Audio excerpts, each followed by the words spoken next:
I don't have a script for this one.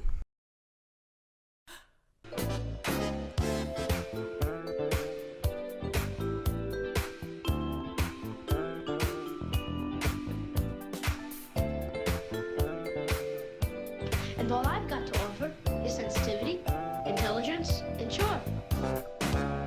Hey guys, welcome back to whatever this is. I didn't really have time to officially plan a big video essay or anything for this week's video.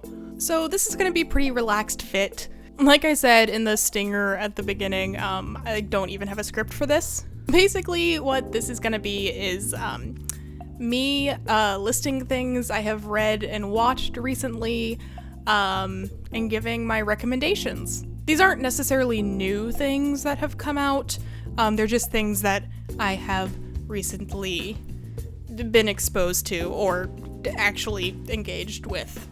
We're gonna split it up into 4 categories: books, movies, TV shows, video games. Let's kick it off with some books.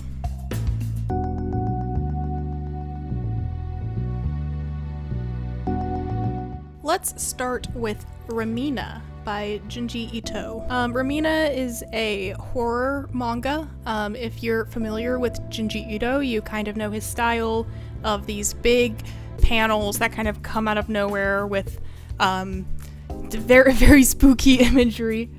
His most famous works are probably Uzumaki, Tomi, I can't remember what it's called, but the short story of the people walking into the holes in the mountains. Ramina's kind of a lesser known one. I had considered myself a Junji Ito fan for years, but did not know about Ramina until Nick Spears actually did a video, not about Ramina, but about a different movie, but she brought up Ramina. So I sought it out. I think it's very underrated. It's genuinely terrifying. It's about this scientist who discovers a new planet, and he names the planet after his daughter, Ramina, but then the planet basically turns evil and goes after Earth. So Earth starts going after Ramina, the girl. It's very good. If you're into spooky, scary stuff and manga, I highly recommend Ramina. Next, to go a completely different direction. Honestly, this is a book a lot of people read in high school English. I did not. I just recently read it. Slaughterhouse-Five. Slaughterhouse-Five is a very funny and poignant and heartbreaking anti-war narrative. It's very good. The prose is beautiful, and it really makes you think about life and death and stuff. I want to get the phrase "so it goes" tattooed on my body after reading this book. It's very short, as most Vonnegut books are. Yeah, if you have not read Slaughterhouse-Five, it's a classic for a reason. So, there you go. Okay, this next one comes with a disclaimer. IQ84 by Murakami. So I have read a few Murakami books. I've read Kafka on the Shore and the Wind-Up Bird Chronicles. Murakami can be a bit problematic, so that's kind of the disclaimer here. The way he writes women is very yikes, and the way he writes a lot of his sexual content is very yikes, so just know that going into it. But the worlds he creates in his books are very dreamlike, and honestly just very engaging. This book is almost 1,200 pages long, and I think it's captivating and interesting. It's weird. It's definitely weird. IQ84 specifically is about it's kind of a play on 1984, the book. Basically, our 2 main characters get transported to a alternate version of 1984 called IQ84, where there are 2 moons in the sky, and things are run by the little people, kind of like Big Brother, and there's lots of other stuff like cults and NHK fee collectors and gay assassins. So I'd recommend it. Just know Murakami can be a little spicy. Now to go into kind of more of a non-fiction zone. This is kind of random, but for any history buffs out there, 12 Who Ruled is about the French Revolution. It's about the Year of Terror specifically. It's about the Committee of Public Safety during that time, and I think it's really interesting. It's a very engaging and narrative look at that period of history. So I don't know if you're into history stuff like that, specifically the French Revolution, 12 Who Ruled is very good. This book is by R.R. Palmer. And finally, for the books, we have Delusions of Gender by Cordelia Fine. It has the subtitle, How Our Minds, Society, and Neurosexism Create Difference. And it's about just that. Basically how gender is a social construct. It does have its problems when it comes to issues of trans identities, but I do think it's a good starting point for someone who may be questioning those things. I found it very engaging, very funny at times, and Delusions of Gender by Cordelia Fine, if that topic interests you. Now to move into some movies that I've watched recently.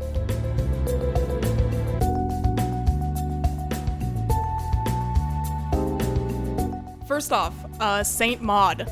Saint Maud is about religious fervor. It's about being real into Jesus to the point of Christian extremism.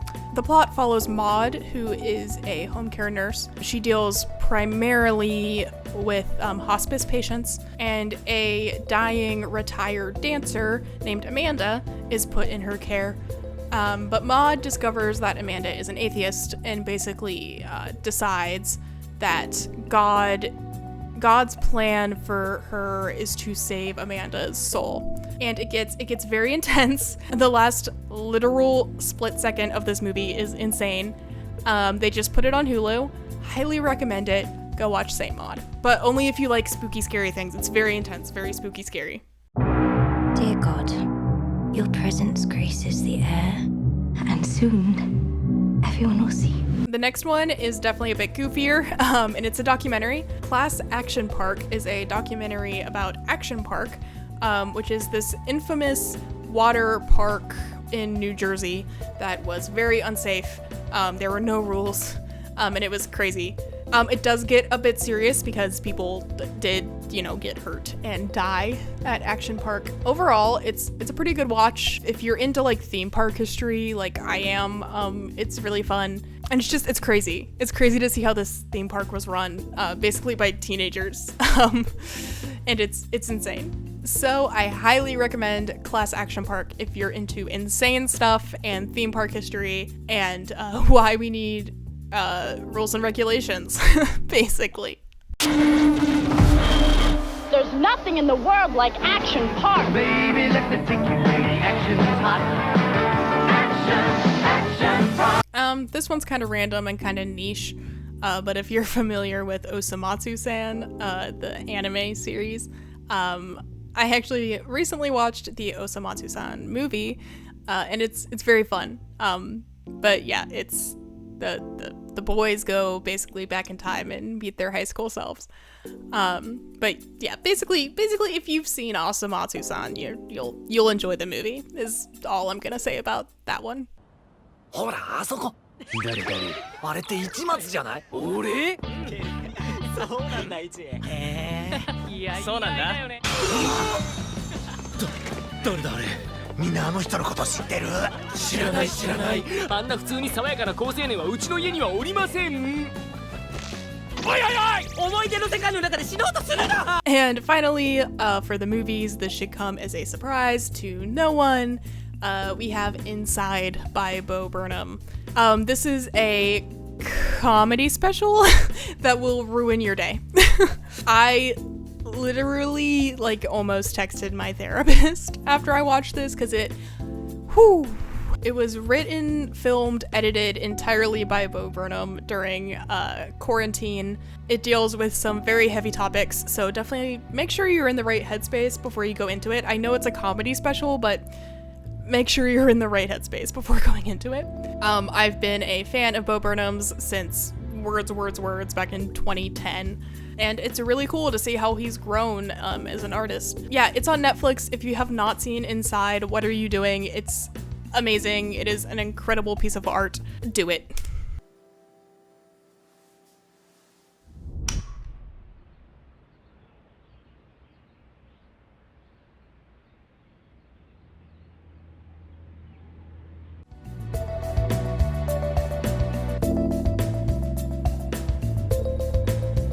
All right, TV shows. The first two should not be a surprise because I recently did videos about both of these shows, and those are She-Ra and the Princesses of Power and Twin Peaks. If you want to know more about why those shows are awesome, I'll put links in the description to my videos. It's weird that I listed them together. They're two very different shows, but they're just the ones that I made videos about. So yeah. Just a brief overview, She-Ra is a reboot of She-Ra, and it's basically about cycles of abuse and being a lesbian. Lord Hordak has been watching you, Adora. Twin Peaks is about solving a murder, and I'll just leave it at that. It's about a lot more than solving a murder, but it's about solving a murder. Fellas, don't drink that coffee.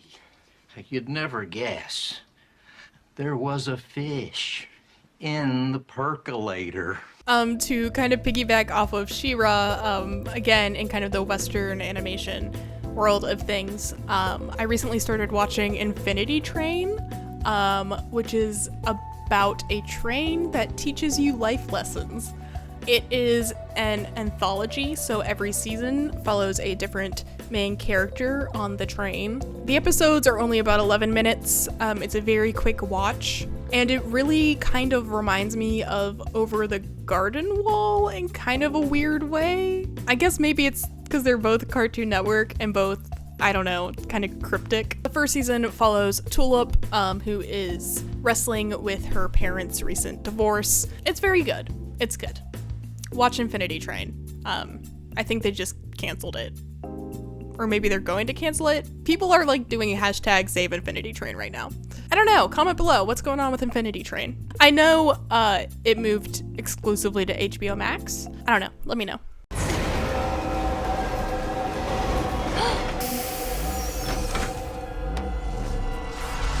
To go into Japanese animation and anime a little bit, it's so basic, but I have to recommend Jujutsu Kaisen. I mean, okay, if I'm being honest, it is very standard shonen. There's nothing super special about it. It actually has a lot of similarities to Naruto, with the whole having like a demon inside of you thing. It's about eating fingers and fighting evil spirits. It's on this list for a specific reason though, and that reason is its female characters. If you've watched shonen animes in the past, you know that they really tend to have a woman problem, but the women in Jujutsu Kaisen are very well fleshed out. They are their own people. Their existence is not, you know, they don't only exist to propel the male protagonist's plot and development forward. So that's why Jujutsu Kaisen is on this list. If you are looking for a shonen anime that actually does not do its women dirty, Jujutsu Kaisen. It's also very fun, and I mean, there's, you know, and tragic in a shonen kind of way. And the art style is very pretty, at least in my opinion. てめえらだけで勝手にやってろ。私は綺麗におしゃれしてる私が大好きだ。強くあろうとする私が大好きだ。私は藤崎野原なんだよ。 Castlevania. So I was exposed to Castlevania actually when it first came out, but the last season just dropped. And really what I have to say about Castlevania is that the fight choreography is amazing. And that's why it's on this list. The animation in the fights is really, really cool. For those of you who don't know, Castlevania is, it's about killing Dracula and then trying to stop people from bringing Dracula back, essentially. So check that out if that sounds like your jam and you like cool fights.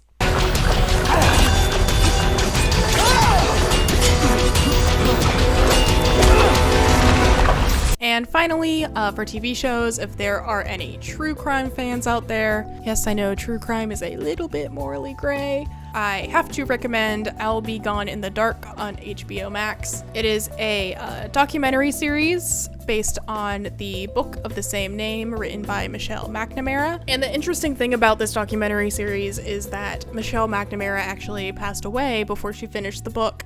But the way they did the documentary series is basically using her voice recordings to narrate the series. So it is still like she's telling the story, which is really interesting. And I also do appreciate from, you know, the morality of true crime standpoint, they really do put the focus on the victims and really take the time to humanize them, and make a lot of the story about them. You know, I really appreciate that. It's not this like idolization of like Ted Bundy, you know. I'll Be Gone in the Dark is about the Golden State Killer, and how they tracked him down and his victims, and about Michelle McNamara, and it's very beautifully edited and I think done very tastefully. We were awakened by a voice and a bright light. It was a real sense of evil in the house. Okay, video games.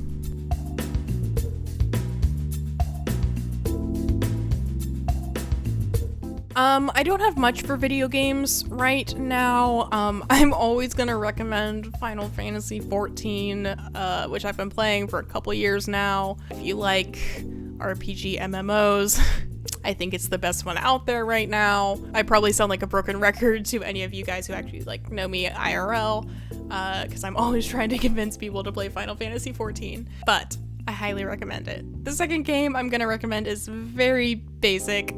It's the hot topic nowadays. It has a big lady in it and a scary baby. That's right, Binding of Isaac. Just kidding, it's Resident Evil Village. I actually hadn't played Resident Evil 7 before playing 8, which 8 is a direct continuation of 7. I probably would have gotten more out of it if I had, but when you boot up the game, they give you like a recap of 7 that I think did a pretty decent job of catching you up to speed. I mean, I'm not gonna say it's like groundbreaking game design or like this amazing feat of storytelling. It's kind of stupid, if I'm being honest. The plot is stupid. Ethan Winters is stupid, but it's fun. I had a blast playing this game, and that's honestly what I look for in a video game, is that it's fun, and Resident Evil Village was fun. My final video game recommendation also should not surprise anyone. It is Hades. Hades is probably going to be the topic of its own video very soon, so I won't get into it too much. Here's what I will tell you. Hades is a rogue-like game, which basically means you go out there, you die, you go back to a start point, you go out there, you get further, you die, you go back to a start point, etc., etc. But the way Hades does it is just very engaging and not as frustrating as other roguelike games are. In the game, you play as Zagreus, the son of Hades and Persephone, and you are trying to escape the realm of Hades to be reunited with your mother. It's very fun. Like I said, it's going to be the topic of its own video very, very soon, so keep an eye out for that.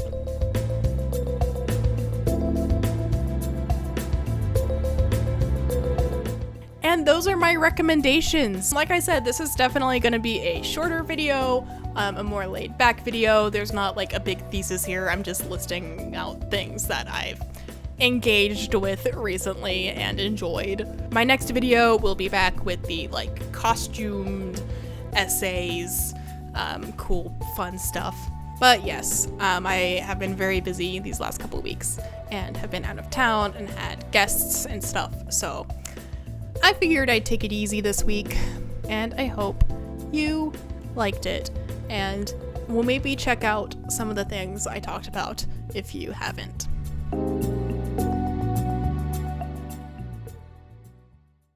It feels weird to do this like post-credits bit for such a laid-back video. I hope you liked this more chill vibe that we have going on this week. If you did, why not give this video a thumbs up or leave a comment or share it or even subscribe if you would like to see more of my more produced content. I don't know if I would call it more produced, more scripted content, I guess is what I would call it. If you would like to support the channel, you can become a patron on Patreon. I'm currently saving up to buy a new camera, so any support would be greatly appreciated. Patrons also get fun perks like credit at the end of videos, voting on future videos, blooper reels, Discord access, all that good stuff. Or if Patreon isn't your thing, you can also buy merch. Links to both of those things are in the link tree in the description. If you didn't like this video, what's your damage, man? Bye!